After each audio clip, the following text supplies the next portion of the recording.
Start recording. All right, ladies and gentlemen, welcome into EKU football's weekly press conference. Here, joined as always by head football coach Walt Wells, and today we're also joined by tight end Caeleb Schlachter and defensive back Mike Smith Jr. We're going to start as always with coach's opening statements. Media members, if you have questions, you can either type in the chat or use the raised hand function, and we'll make sure that we get to you. And then we'll move on to the student athletes. So with that, Coach, I'll turn it over to you with your opening statement. Great. Appreciate everybody being here. Again, sorry I was a few minutes late, just working on some things there. But what a good weekend it was here in Richmond and at Roy Kidd Stadium to get another win here inside that in our home stadium in front of our home crowd was something special for us, especially against a really good football team like Central Arkansas. I think they were ranked number 16. So that puts two back-to-back wins against ranked opponents for us, which was continues to help us and put us in the direction that we want to go. Trying to continue what we're doing here, and really proud of our players and how they played and the effort that they played with and the physicality that they played with, and then the plan that the coaches put together. So excited about the opportunity this week to get on the road, go to Clarksville, Tennessee, to play a really improving and good defending UAC champion Austin Peay team. So we've got our work cut out for us. But again, that's the product of playing in this conference. I think it's a really good conference and a really tough schedule. And so proud of, like I said, our players, and looking forward to the opportunity. So with that, I'll open it up for any questions. All right, Watkins. Look at these numbers from today. They've got yards, more passing yards. I mean, everything breaks down where other than the final score, they had everything on their side. So, what does that say about your team that, despite all that, you guys were still able to pull out a victory? Well, I think there's a lot of hidden reasons why that happened in the yardage and things like that. You start off, you lose a possession when Caeleb scores on the punt return, or excuse me, the kickoff return.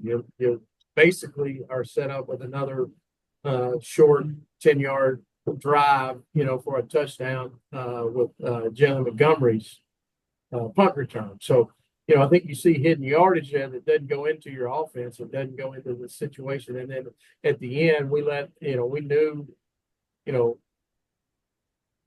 they had a long ways to go. So we just said, hey, keep everything in front of you. Don't give up any explosive. As the field shortens down, it's going to be tough on their quarterback, because, let's be honest, that was your third string quarterback, and we knew it was going to be tough. So I think when you look at the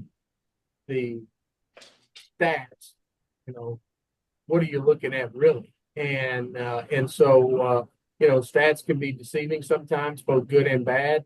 The only stat that really matters is the win and loss one, and the explosive play battle to me, and the turnover battle. And we tied the explosive play battle, which we know we have to get better at, and we won the turnover battle. And so I think when you look at those two games, two stats, you have a great opportunity for success. And that's what we've been doing here lately. Not good. It continues to happen, and I don't get into stats as much as wins and losses. And there's certain ones I'll look at. Talk about your running back room. You've said it all year long that it might be the most talented room that you have. Braden comes out, has a great game.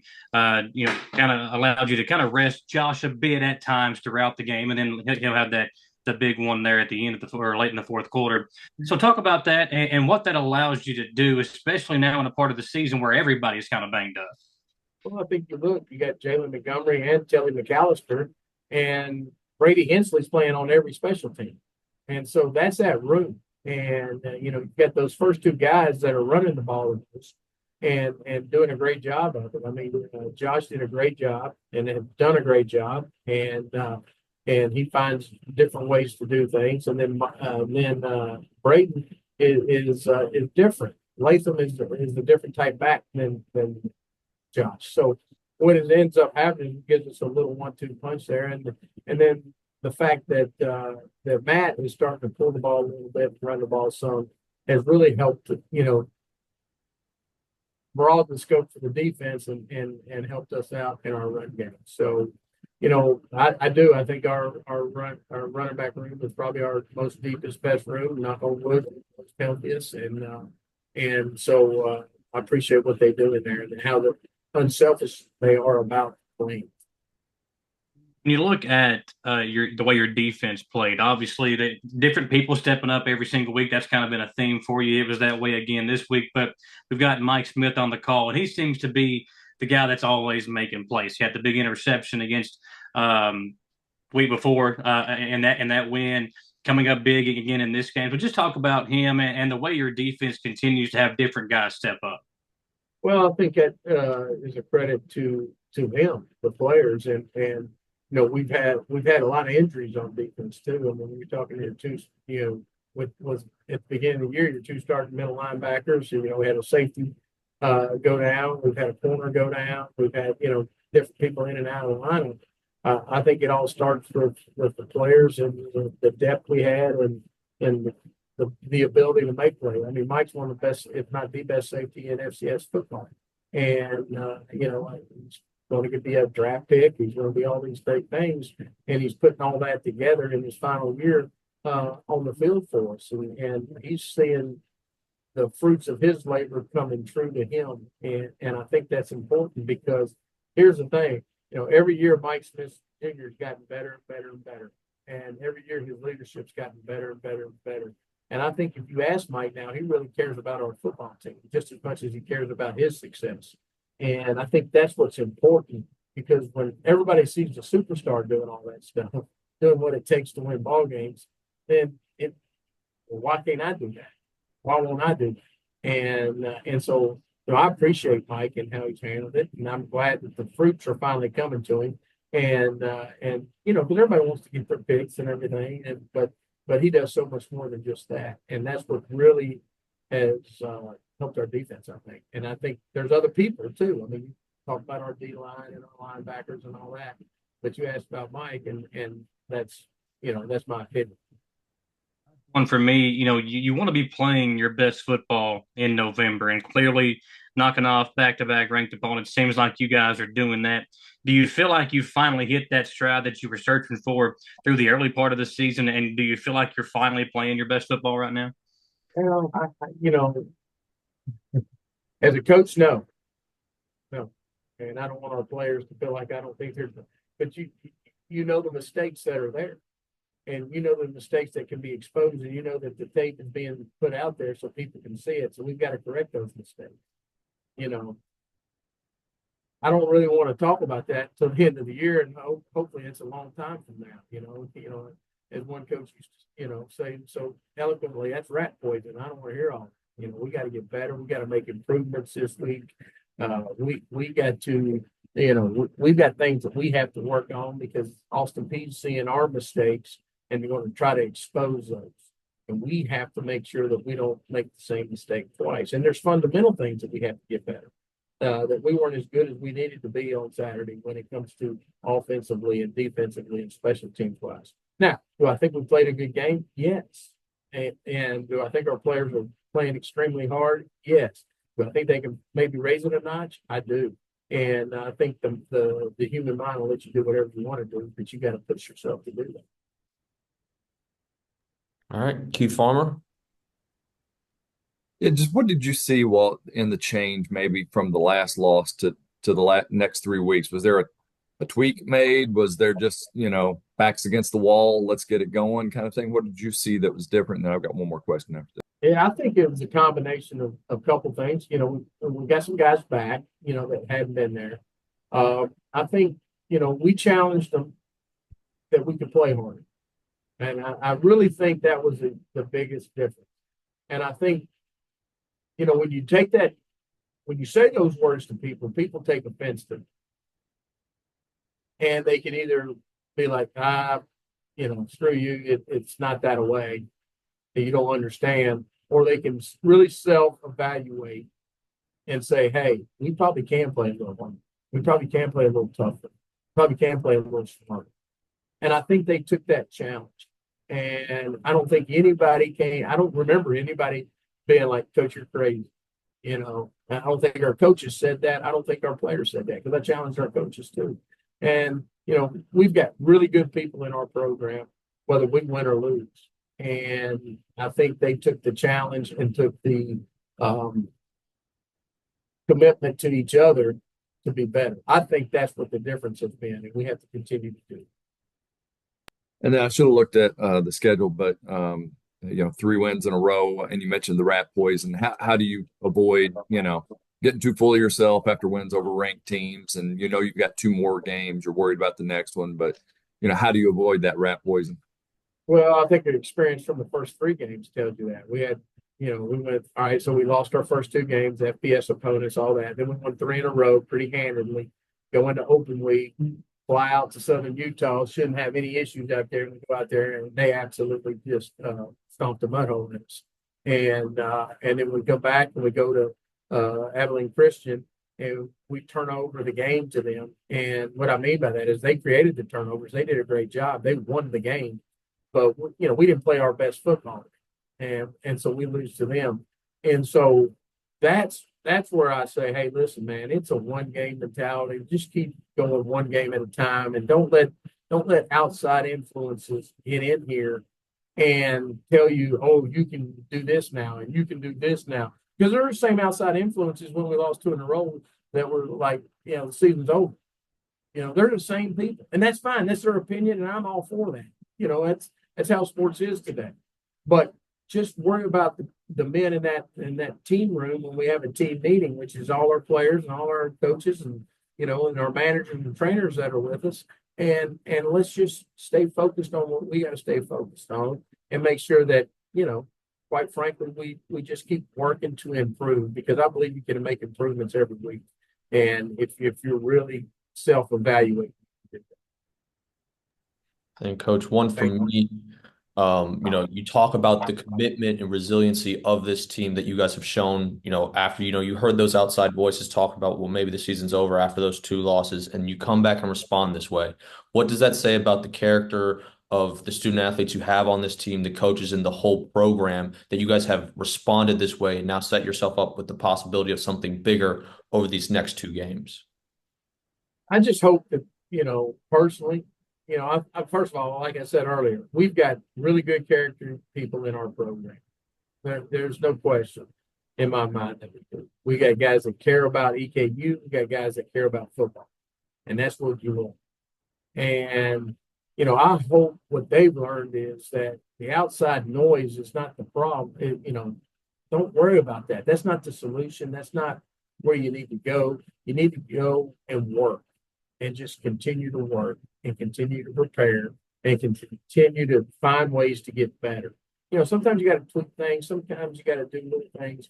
But I hope they understand that the core values that we instill in them and try to instill in them and that we believe in stay true. And if you'll just keep battling and keep fighting, that you got a chance. And Coach Michael Watkins, I see you have one more question for Coach. Yeah, Coach, I saw you guys were ranked in the Hero of Sports Top 25 poll. I know for you don't really pay attention to a lot of that, but rat poison. Something for me and Keith to talk about. Yeah, y'all have fun with it. I don't care. You listen, I don't care. We got to win this week, and that's all that matters. Is that we come out. Today is Tuesday. It's bloody Tuesday. We have to come out and be bloody and get after it and get better. And Austin Peay is a really good football team that can do some things, and showed that last week by playing Abilene Christian so tight. I appreciate it. Hey, and I'm not trying to be a jerk here at all, but it is. And I never understood it. I understand it. It's rat poison. Stay away from it and stay in our cocoon, and let's make sure that we worry about us. Good luck this weekend. Thank you. All right. No more questions for Coach. Coach, as always, thank you for your time. Really appreciate it. We'll now move forward with Mike Smith Jr. Appreciate it, guys. Y'all have a good day. Thank you, Coach. All right. Questions for Mike. Michael Watkins, you'll lead us off then. I know you struggle with confidence and feeling Coach Wells talk about you like that. What does that do for you? Wait, you broke up. Can you say it one more time? I know you struggle with confidence and feeling good about yourself. So when you hear Uh-huh. Coach Wells say something like that, how does that make you feel? It boosts my confidence, man. My confidence be so low, so when I hear him say that, it boosts me up a little bit, just a little bit though, not too crazy. When you look at the way the defense has played, man, over these last few weeks, talk about the unit and what you've seen as a unit as you guys come together with you and Vito and the D line playing well, the linebackers doing their job. It seems like everybody is starting to kind of come together and really, as a unit, play their best football. Yeah, so these last couple of weeks, we had to take some L's. We had to get scored on, a few times. We just had to just go through hell. But I definitely see a lot of cohesiveness. These last couple of games. Even when times get bad, we ain't been playing perfect. We still haven't played our best ball. We got to keep striving to play our best ball. But when things get bad and when things get good, I just peep like, we get on each other when things get bad and when things get good, we celebrate with each other. So that's always good because it shows some type of like unity and family with our defense. Last one for me. When being out there on the sidelines and seeing you and Vito, you guys really like to talk I think you guys really kind of build each other up. Talk about your relationship with him and what it's like having somebody else that can go out there, be a hard hitter, talk some smack, and really kind of coincide with what you like to do out there as well. Right, yo. Y'all look at Vito like my savage twin. Like, we be on the field talking crazy, like, and we always have a deal, each game when they kind of catching the pick, like, you feel me? I'll bet him, I don't know if I'm supposed to be talking about this, but I'll bet him, like we'll bet some money. Like, I bet I get a pick before you, or something like that. So, we always have this type of like friendly, like, little competition going on. We just gotta come with it, every time we play somebody, because we just every game we try to come with that fierce, that just attitude, so everybody know like how we come in every game. It's important. But good luck this week.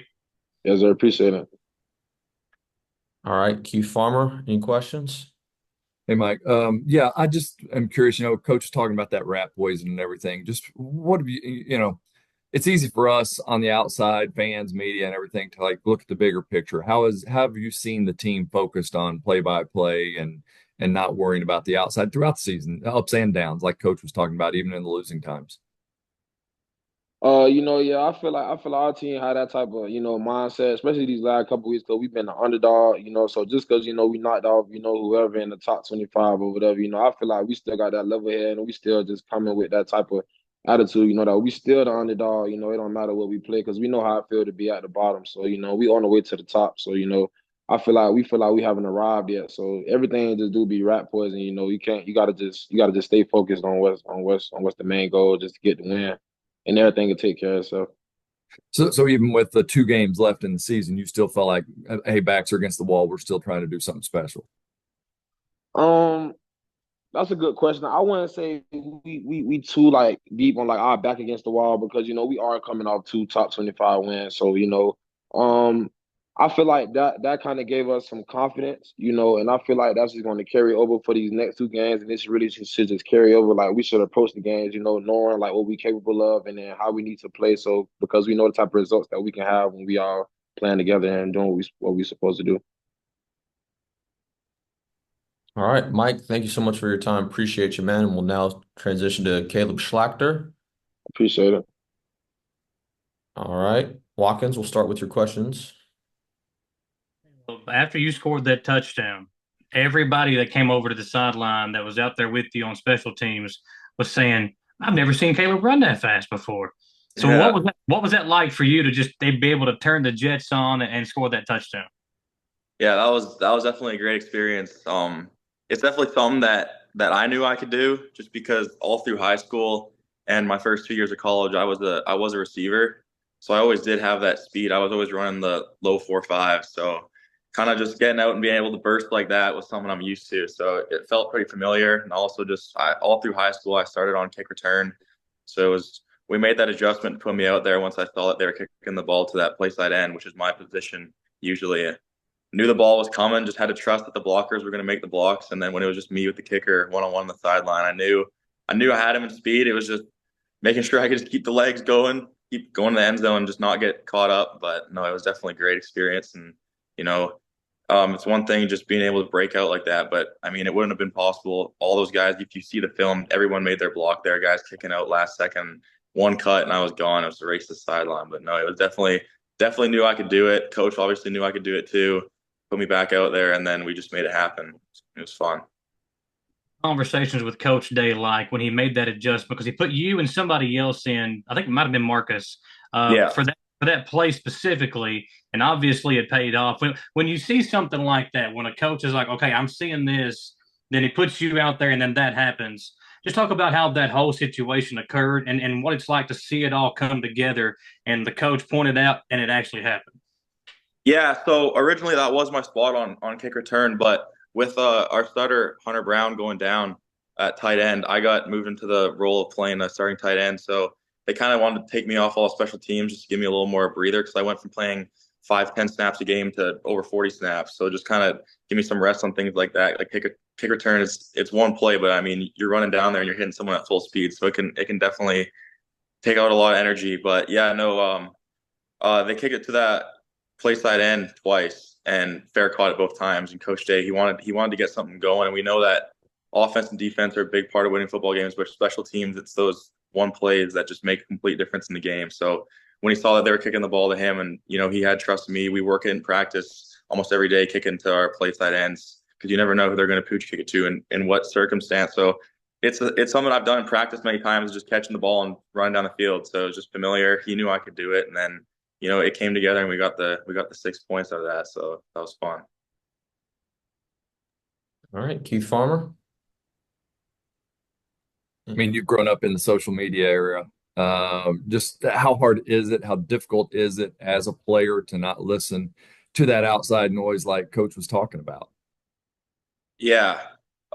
It's definitely harder just, because you go on your phone and you get all the notifications and tweets and you see everything happening. But, recently it's been positive. So you kind of see that. It makes you feel good. But, everyone that's supporting you are the same people that, sometimes that aren't going to be supporting you. That are going to be, saying they can't do it. They suck, all that. So you kind of just got to take it with a grain of salt. We talk about it a lot when we're in our team meetings. It's everybody that's inside of that room that we're kind of like one family. And that's who we got. We talk about going into 15-round fights. So it's kind of just like, it's you and your team. You're in that ring and you're fighting for 15 rounds, and all the noise outside doesn't really matter. But it's been working for us, so we'll just keep going with that. And I mean, you do have the 2 games left. It's kind of like you guys control your own destiny. I would imagine that gives you a little, faith, especially the way you all been playing to finish out the way you want. For sure. Yeah, no, two games left. We look to win these games both. It shouldn't, you want to say that shouldn't be a problem, but we've had games like that before where we said it shouldn't be a problem and we've lost those games. So we're just thinking about, you go in it, it's a nameless, faceless opponent. You're going to have a team line up in front of you, and it's, at the end of the day, if one team's going to win, it's whoever executes the best. We're going to, obviously, like he said, it's Bloody Tuesday today. So we're going to go out there and we're going to hit hard. We're going to fix up all the things that we got wrong last week and correct those things and try to play as consistent and as clean as possible this weekend. And that should give us the best shot at winning. Yeah, and then Caleb, last question for us. You hear Coach talk about, you guys have played good football, but you don't want to think that you've played your best football yet. That's still in front of you. You always want that in front of you. And he's talked about, Austin Peay and these next opponents that you're going to have in the regular season, making adjustments to see, try to expose weaknesses. How do you adjust to, offensively, to defenses that are going to start probably keying on the run some more? They're going to look to, limit Josh Carter and the potential he has and just that entire running back room. What's going to need to happen to kind of keep those lanes open for you guys and so you guys can continue progressing and playing better and better football each week? Yeah, for sure. So the past few weeks, teams that we've seen, they play a lot of man. They like to think that their DBs are better than our receivers. So that's one of the things there. Just coverage, reading the coverages. This past week they had a really strong D line. So that was we wanted to try to attack them and see if we could expose that because not a lot of teams did that. We got pretty successful with that. Upcoming here, these, especially Austin Peay or Austin Peay, they're more of a cover 3 Tampa 2 kind of team. So it's just going to be, kind of watching a lot of film, seeing where those spaces open up in the field. And then obviously Coach Richmond, great offensive coordinator, he's going to be able to find those holes and get us in those situations where we're going to be open, even if it just means 7-yard hook routes, full flats, catching, just chipping away. But it's just, we have really good plays. We'll make big explosive plays, but then we also have things where one person messes up and it messes up the whole play. So it's just being really clean and consistency. Consistency is we harp that the most every single day because you can do good things, but then one play messes it all up. So you just got to chip away and then eventually find a way into the end zone. And that'll give us the best chance of winning. All right, Caeleb, thanks so much for your time. Really appreciate it. Media members, thank you for joining the call as always.